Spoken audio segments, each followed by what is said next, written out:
first thing that we observed, whenever a neural network has more and more number of layers, right, there will be many problems faced by that. So the first problem was the vanishing gradient, wherein we saw that as we increase the number of layers, the error will not reach the first few hidden layers. Those are which closer to the input layer. So in order to overcome, we had to replace the sigmoid activation function of the hidden layers by a new function. Okay, so that is called as rectified linear unit, and it is denoted by phi of x equal to x whenever x is positive, and it is 0 when x is negative. So we also compared that with the sigmoid function, and we could understand that yes, the if we try to implement the error back propagation with the ReLU, it's going to pass the errors to the previous layers as it is, right? So that was the first issue. Then we saw that there is another issue related to that. It is called as overfitting. Because of increased number of hidden layers, we have more and more number of neurons, right? So each neuron has a lot of weights associated with that. So if you try to train all such weights, right, all the neurons with updation of all the weights, then we have the serious issue of overfitting. It is something like a huge number of calculation every iteration, right? That was a problem. And in order to eliminate that overfitting issues, we introduced what is called as the dropout, right? Dropout is a concept wherein you fix a specific amount of specific percentage. Okay, so that percentage we will be using to so much of percentage will be used for each of the hidden layer as active number of active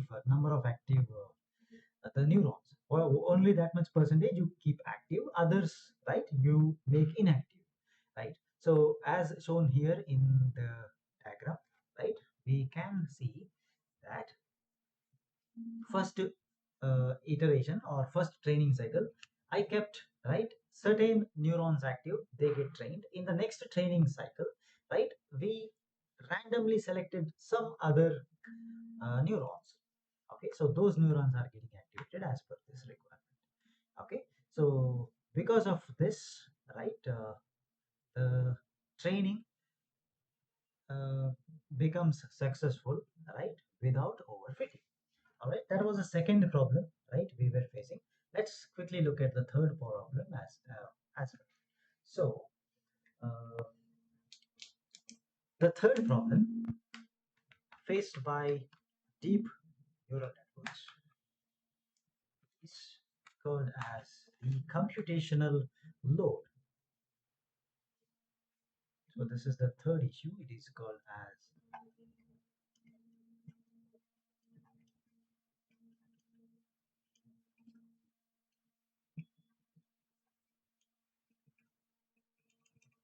the computational load. Okay, right. Previously, the overfitting was the challenge, right, in terms of the time required to complete the training because of huge number of weights, right? Normally, as you increase the number of hidden layers, the weights keeps on increasing. It's not exactly, the weights are not going to increase linearly, but it is going to increase geometrically, right? By some ratio, it is going to increase, right? So therefore, when you have huge number of weights to be updated, you have to provide enough number of iterations plus sufficiently large number of data. So there is no problem with us giving the enough amount of data set, because data set will be available, right? But giving more time requires, right, right, if you want to say that I want the machine to learn as quickly as possible, that may not be possible because it requires sufficient amount of time to complete so many number of epochs, right? So we'll try try to understand the concept of computational load. So let us say, right, I have uh, what do you call number of weights, enough number of weights. Okay, first let me write a point over here. Okay, so that is uh, the number of weights of a, I'll write simply neural network, ANN, right, increases. It's going to increase geometrically. Increases. It's going to increase geometrically with the number of hidden layers.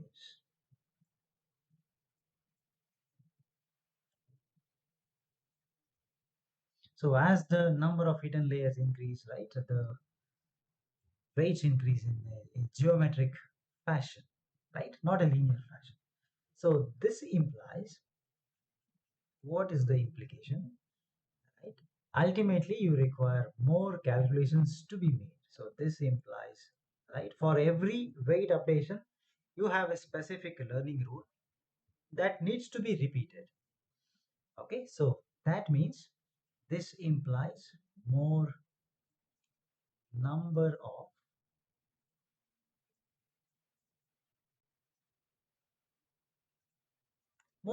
calculations. All right, so more computation, in the sense more and more calculation the machine is going to perform, longer training, right, more number of calculation. So this indicates that, right, uh, the training process is longer. It is going to be longer. Okay, this problem is a serious problem in practical development of a neural network. For example, if a deep neural network requires 1 month to train, okay, and it can be modified 20 times a year, right? You see that it requires 1 month, and in a year you get sufficiently large number of data so that you want to train 20 times in a year. This is too much, right? So most of the time you keep training the data only. Sorry, you keep giving the new data to your deep neural network so that it gets trained. That's all. So there is no question of practical implementation, right? So the example which I gave, right? Such research study is impossible to implement, right? So that trouble has been it was there in the since the inception of the concepts of deep neural network, but actually that has been eliminated, or that has been reduced by a considerable extent by using what is called as a high performance hardware. So what is the example for a high performance hardware? It's the GPUs which we have. Okay, so first thing is CPU, and even the algorithms are developed in such a way that they are very efficient. Plus, there is another concept called as batch normalization. Okay, so these three solutions exist for this. So training process takes longer in such case. This itself, the whole concept, right, increases weight. Increase in the hidden layers result in increase in the weight, which means more calculation, which means more time. So this whole concept is the result. The result is called as the computational load. In the sense, you have to do more and more computation. Basically, complexity increases, more number of additions, more number of multiplications have to be performed when you increase the number of hidden layers because of increasing the number of the weights ultimately. So this is the concept of computational load, right? I'll write result is complete computational load increase. Okay. Now, so what are the solutions, right? The solutions to reduce the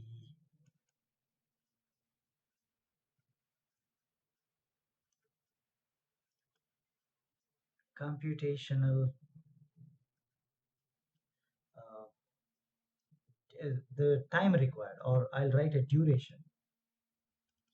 You cannot reduce the load because for a given network, if the network has 100 hidden layers with so many number of neurons in each layer, the computational load remains same. You have to do that many calculations because you have to update so many number of weights. But what you can reduce, you can try to reduce the time required to do that, right? That is computational duration. How do you do?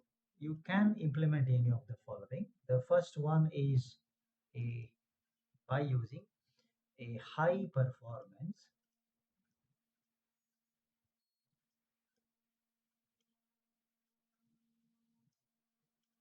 hardware.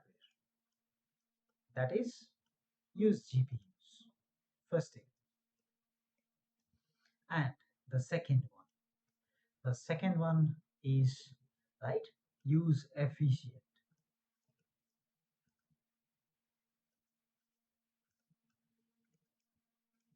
algorithms.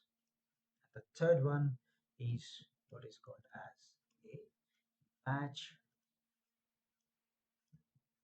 normalization. Okay. Normally, if you look at the applications of such deep learning algorithms, right? Normally, you apply to image processing, specifically image recognition. Then the second one will be speech recognition, wherever the data set is too huge. Okay. And the third one could be the natural language processing, right? These areas have been separately studied with the specific techniques or specific algorithms. But you see, the deep learning concept actually brought all of them together because every method requires huge amount of data. They have huge amount of data, but the processing techniques were different for each one of them. But because of solving the three problems we discussed so far, right now we have the deep learning concepts uh, which actually combine all the different areas under the same side heading. Okay, that is the deep learning. It can solve, right, many problems which were earlier considered as different sets of problems. Okay, like image, speech, and right, maybe the NLP, the information content, information retrieval from the humans interactions. Okay, right. Now let's go for an example code wherein we want to uh, look at the ReLU activation function, and I also want to implement the dropout.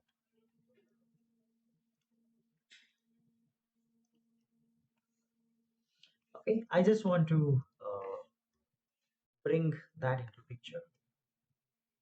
Let me consider the same old problem of classifying the digits, right? So we want to write a code. I'll just write here the MATLAB code for the digit classification. Okay, so I want to classify the digits, but let me consider the deep neural network as follows. Okay, so let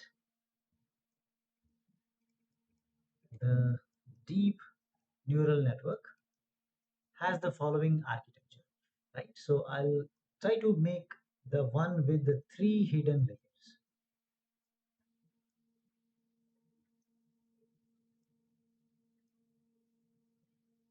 Okay, now let me assume that, see, the input size is 25, output size is 5, right? Each layer I'm expecting something maybe around 20, 10 to 25, any number you can make. I'll take the mid, right? So something like 20, right? So I'll write let each layer has 20 nodes. or 20 neurons, right? So how many input nodes? 25 input nodes. Why 25? Because each data has 25 points, 5 into 5, correct? So we consider 5 into 5 as the size of one digit that I'm representing. 5 such digits I have. So each input has 25 data points. So to pass on the 25 data points to the network, I require how much? 25 nodes. And 5 output nodes,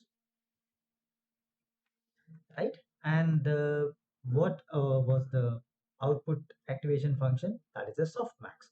And the hidden nodes will have the ReLU activation function. Okay, just remember that. First, let me try to draw a rough idea about what we are talking about. What is a deep neural network architecture? Let's see. Okay, so let me say this is my ANN structure. Okay, this is the deep neural network.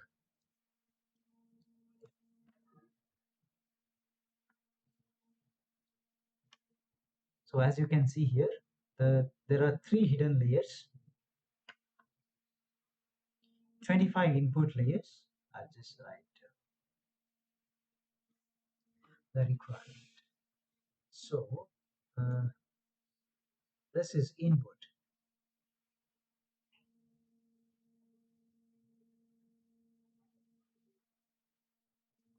So this is the input layer.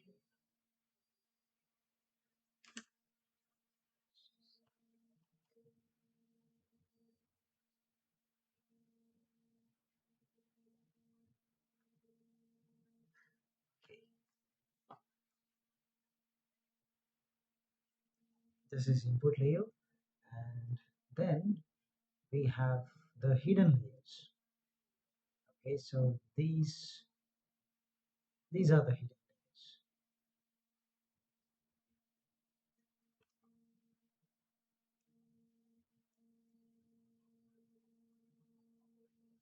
Okay, and let's try to denote the output layer, which is here.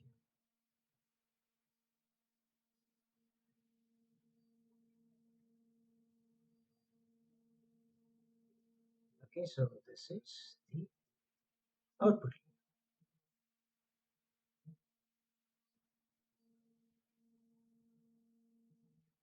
Okay, now let's first write the different activation functions required for our program, because that is very important.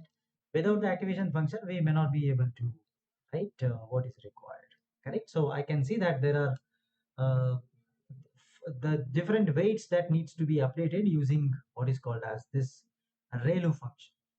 Okay, there are 4 different weights: W1, W2, W3, and W4. All these 4 weights needs to be updated by using the activation function, that is ReLU. Okay, all right. Now, first objective is to write a MATLAB function which implements the ReLU. Okay, so let's open up a new new function, right? So I'd like to edit that. So edit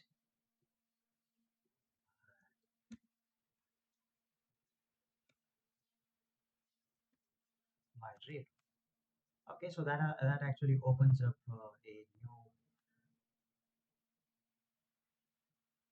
file where I'm going to write a function. Okay, so I'll specify that it is a function,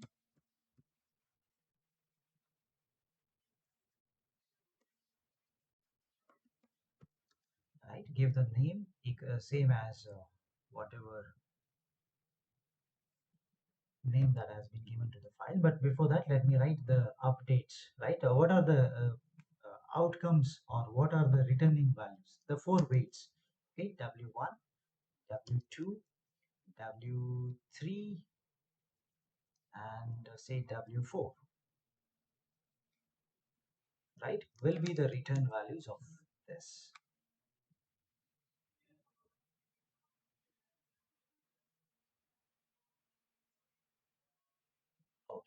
I'm not writing this, right? Sorry.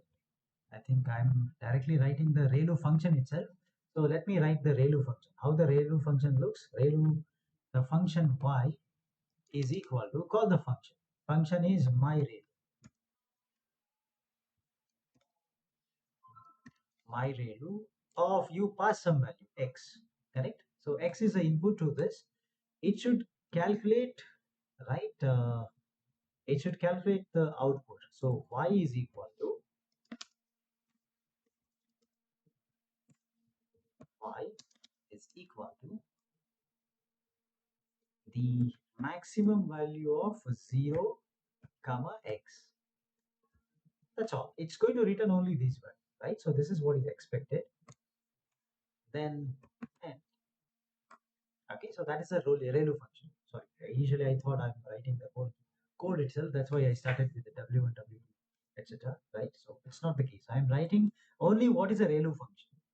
Okay, so I finished that, right? This is the ReLU function. Whenever I call ReLU, this is what is going to happen. It will obtain 0, whichever is the maximum value out of 0 and x, and returns the value. That y will be returned. All right. Now I'm going to implement the digit classification, right? And let me write a function. So that is actually the training of deep neural network.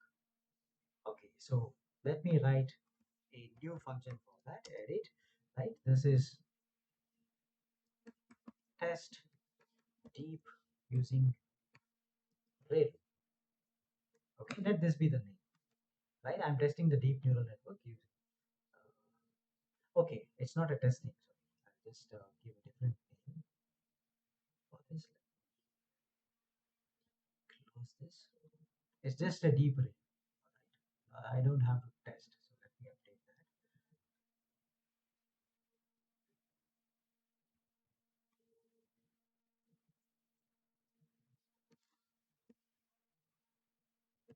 I'll call it as a training of a deep.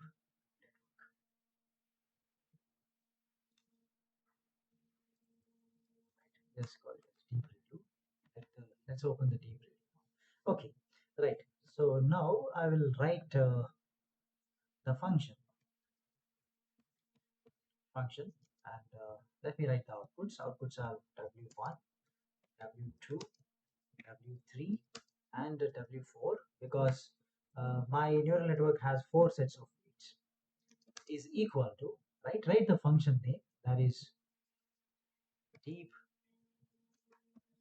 ReLU of, just mention what you are passing. I'm passing the inputs W1, W2, W3, W4, 4 weights, X the input vector, and D as a desired vector. Correct? So this is what I'm passing. Okay, once it is done, define the alpha value. Let's try to give a different value and try. Let me give, anyway, the rule says give anything between 0 to 1. Let me give a smallest value to check now what's going to happen. Okay, then the number of classes, I'll define that as 5. There are 5 numbers, 0, 1, 2, 3, 4, 5. 1 to 5. Okay, then for, say, I is equal to 1 to n. See, the steps remain pretty much same. All right, so the x single vector I need to take from all the 5 numbers. One by one you take. So perform a reshape. Okay, I'm reshaping the original capital X of, right, all the rows, all the columns, and ith particular page, right? Reshape that into 25 rows and 1 column, right? I get one of them because 25 is the strength of your input. So many number of input data points you have. Then calculate a V1. V1 is equal to the first weight W1 into X. Okay, then you see now what is the output. Output is you have a V1, get a Y1 by passing this V1 through the ReLU function. Okay, if you remember, the ReLU function is my ReLU of, right, V1. Pass V1 through that and get the. So that gives you the output of the first layer. Like that, how many layers you have? I have 4 layers. So I just have to keep repeating this itself. Okay, so there is V2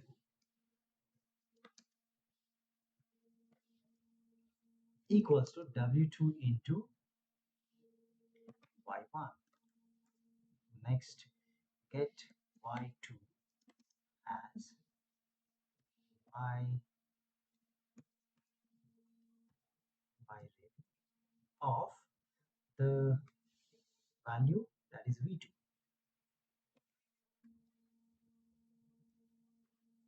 All right. So this is the output of the second layer. Then proceed to the third layer.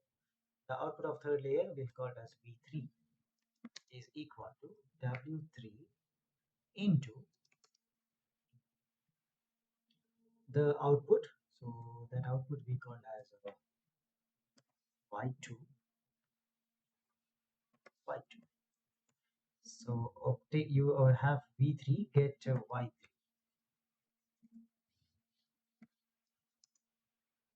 Y3 is equal to my ReLU pass V3 through that. Okay, we got this. Then the final output after Y3, I call the next output as V itself. So final layer, V is equal to W4, multiply the W4 with which one? Y3, the past output, and get the final output Y by passing it through my rail. Which one I should pass? The V itself.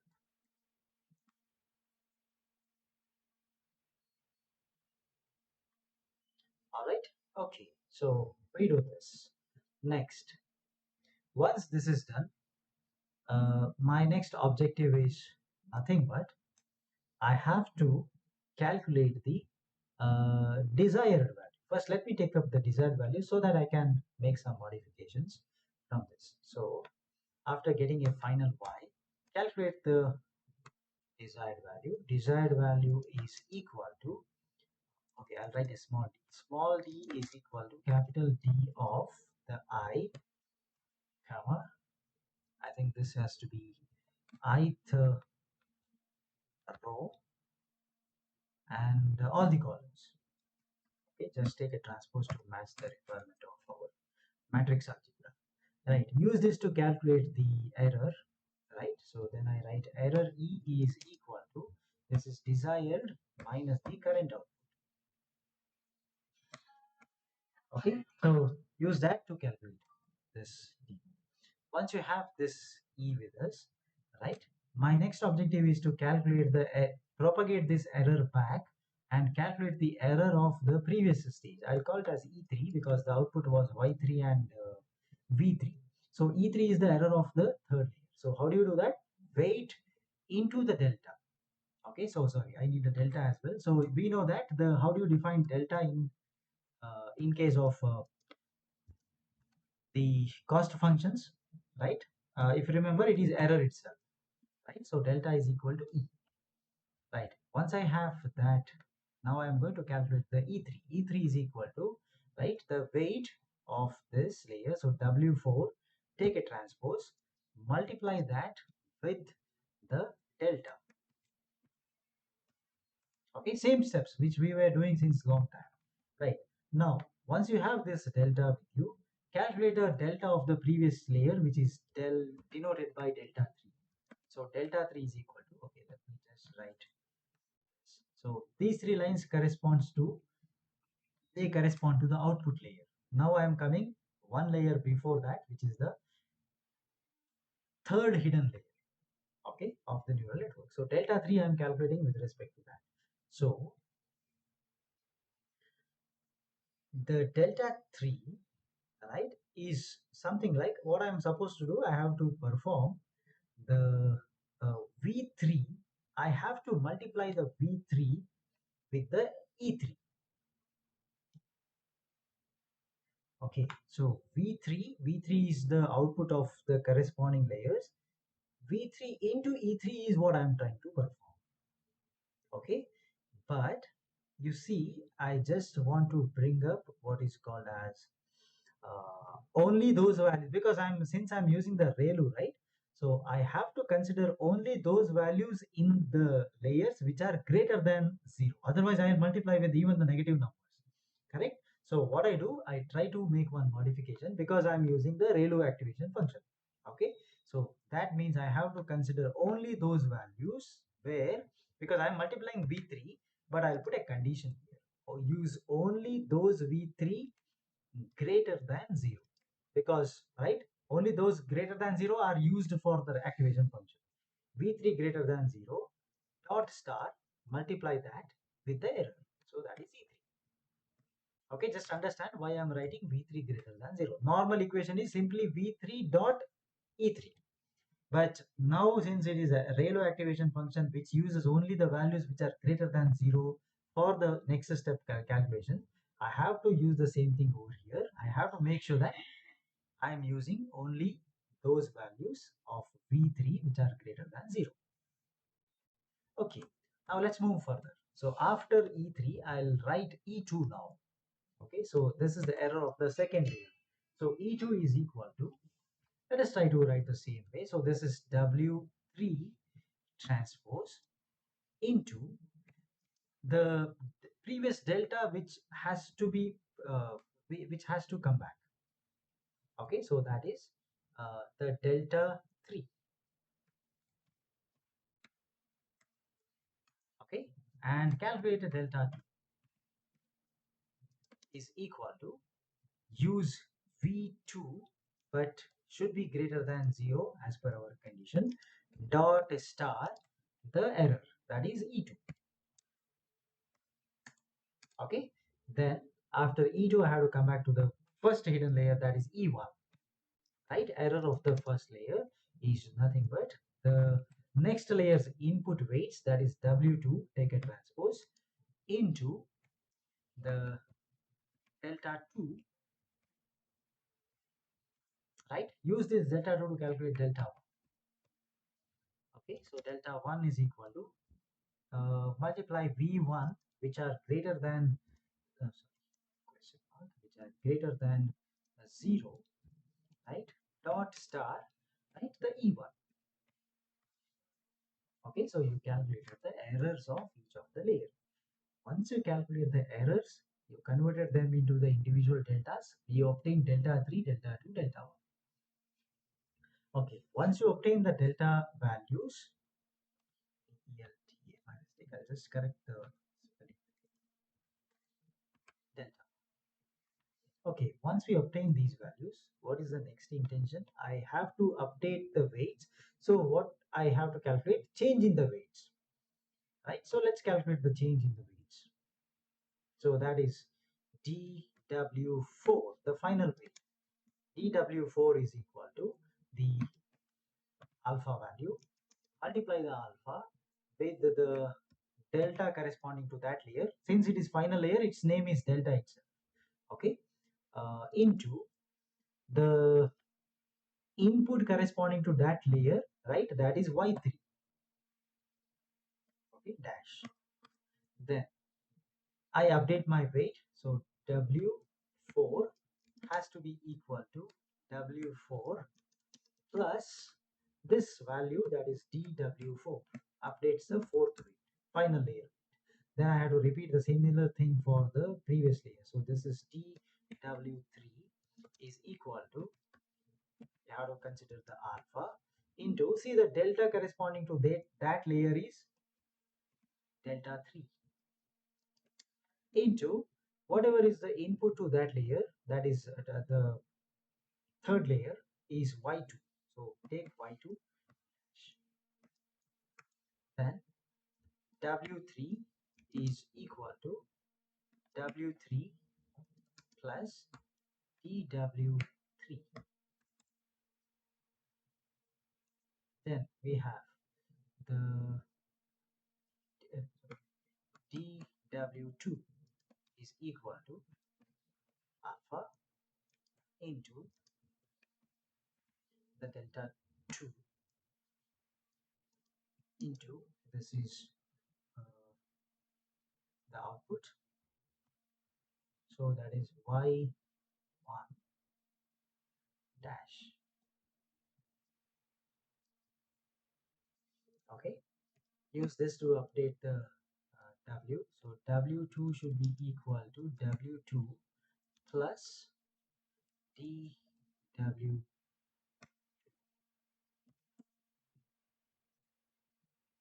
Right, finally update the first layer's weights. That change is dw1 is equal to the alpha into the first delta value is are denoted as delta ones into what's the input. Input is actual input, that is x. Use this to update the weight. First weight w1 is equal to w1 plus dw1.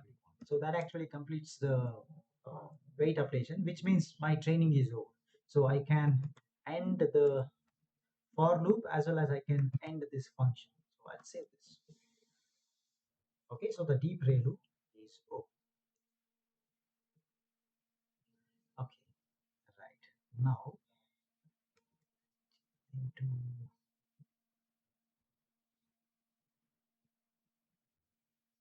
let me make it as simply deep ReLU. Okay, then let me open. There has to be one change. This is deep ReLU. All right. Okay, so deep ReLU is done. Now you see I have to write a code for the testing purpose. I just have to test my code, right? So test this whole function by writing up a code.